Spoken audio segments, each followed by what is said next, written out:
5 months ago, when the new administration won in the general elections in Ghana, I sent a letter via social media to the president on 3 areas to consider, which I believe could change the economic dynamics of this country in the long term.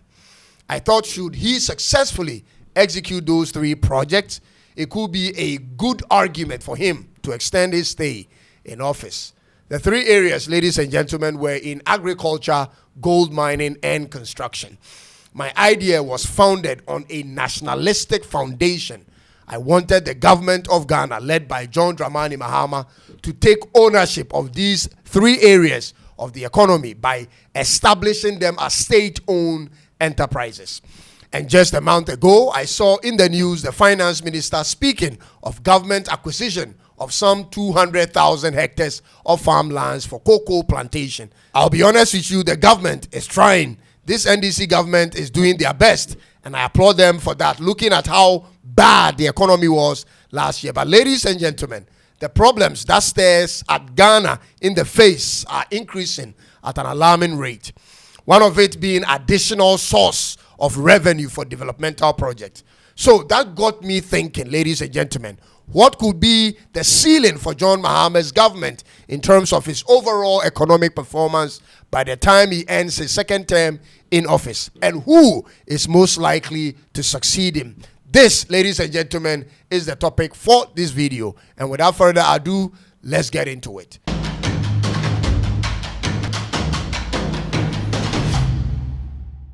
Hi, I'm Cyrus, and this is Tuntum Network. If today is your first time watching, be sure to subscribe and click on the bell for more of my videos. Now, before I put forth the names of the likely people to succeed John Mahama as the next president of Ghana, I first want to talk about the best this current government can do from now till December 2028 for this country. Ladies and gentlemen, this president and his finance minister can easily take the Ghana cedis to a single digit in exchange for a US dollar and maintain it. And I mean it. 1 USD could be exchanged for not more than 9 Ghana cedis. And here's how we can do it. With the gold board in effect and our gold reserves on the rise as current world price of gold is skyrocketing, we would have enough gold in exchange for as many dollars as and when we want it and whenever we want it. Ladies and gentlemen, this coupled with diligent financial management will ensure the US dollar drops further to a single digit to Ghana cedis. Ladies and gentlemen, this is by far going to be this government's most notable achievement in their term of office, because in Ghana, everything revolves around the US dollar. Did you know that because the US dollars fell from 15.6 Ghana cedis to 10.3 Ghana cedis in these few months, Ghana has saved nearly 150 billion Ghana cedis on our debts, according to Ghana's president? That's equivalent to 14.6 billion US dollars in savings. And I hope the government is not just telling us these things, but actually using this opportunity to pay off our debts.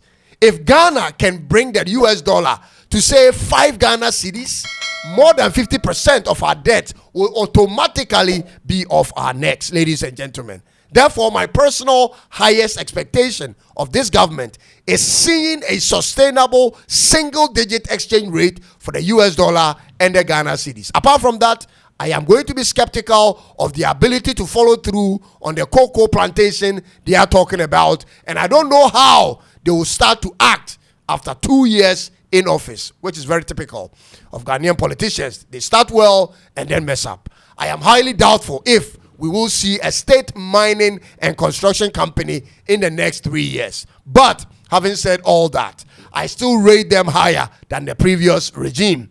Now, Ghana will in 2028 be looking at who replaces John Mahama as Ghana's next president. The main contenders will be between the main opposition leader, Dr. Mahamudu Bawumia of the MPP, and whoever the NDC will present. I am at this point highly suspicious that the NDC may alter the constitution of Ghana with their super majority in parliament and bring back John Dramani Mahama for a 3rd term in office.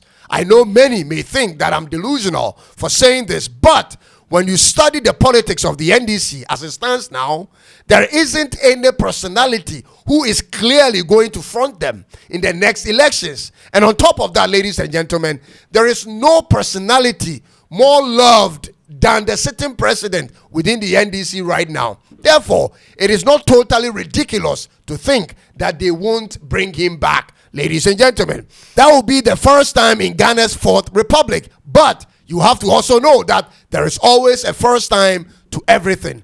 I personally wouldn't have a problem if, let's say, he manages to keep the dollar at a single digit and successfully establishes Ghana's largest cocoa plantation. I wouldn't be bothered by that. I mean, think about it.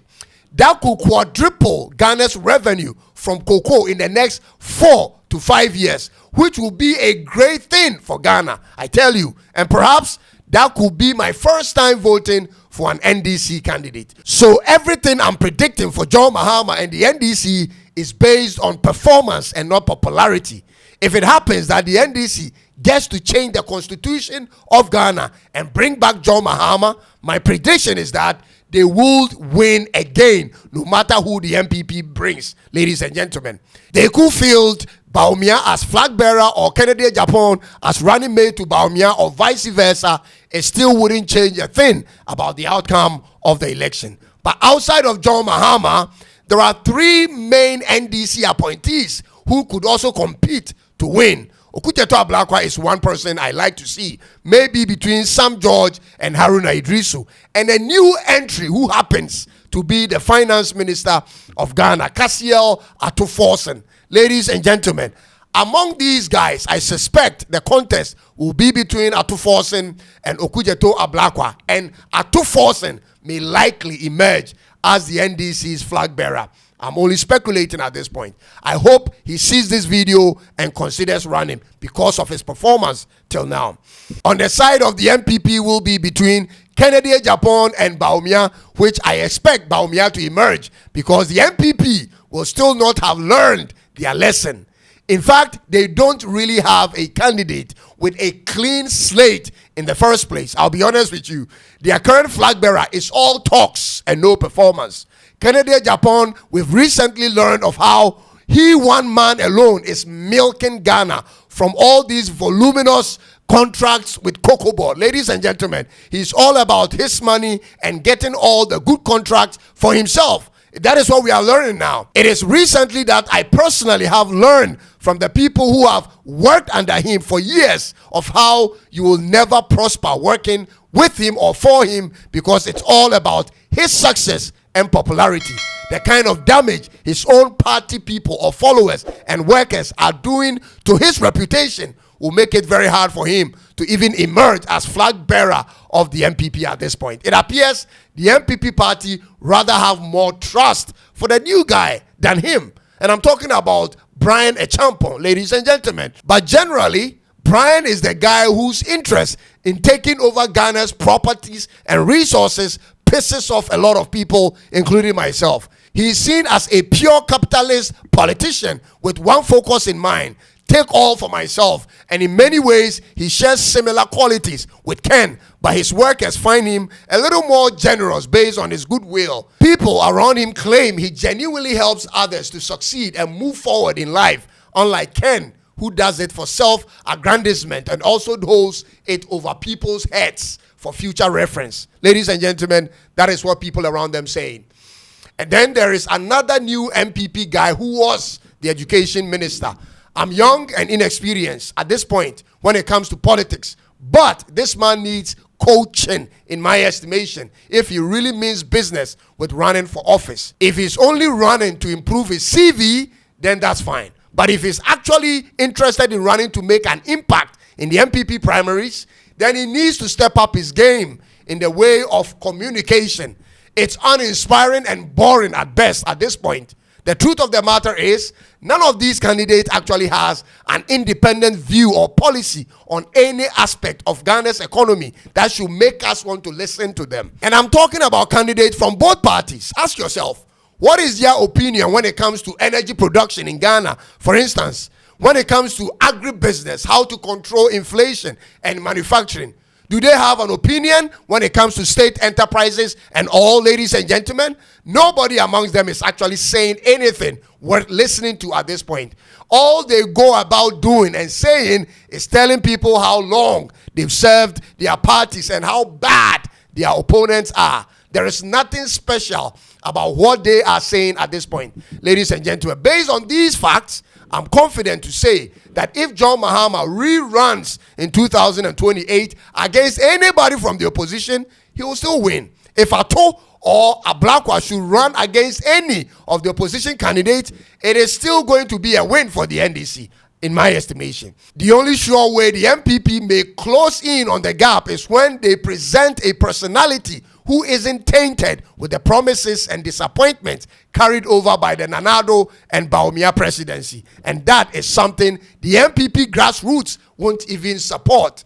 It's not a party that encourages newness in terms of ideas. They like to vote for someone they know. And so the problem will continue as it is. Unless the NDC government, ladies and gentlemen, gets caught up in some series of scandals and corrupt acts, the MPP's chances of returning anytime soon continues to be very slim. Unfortunately, this is the reality. I'm a Ghanaian and will always celebrate whichever government or politician who puts Ghana's economy on the map. I'll see you in the next one very, very soon. But in the meantime, be kind to subscribe and click on the notification bell for more of my videos. I'm Cyrus, and I'm out. It's bye-bye for now.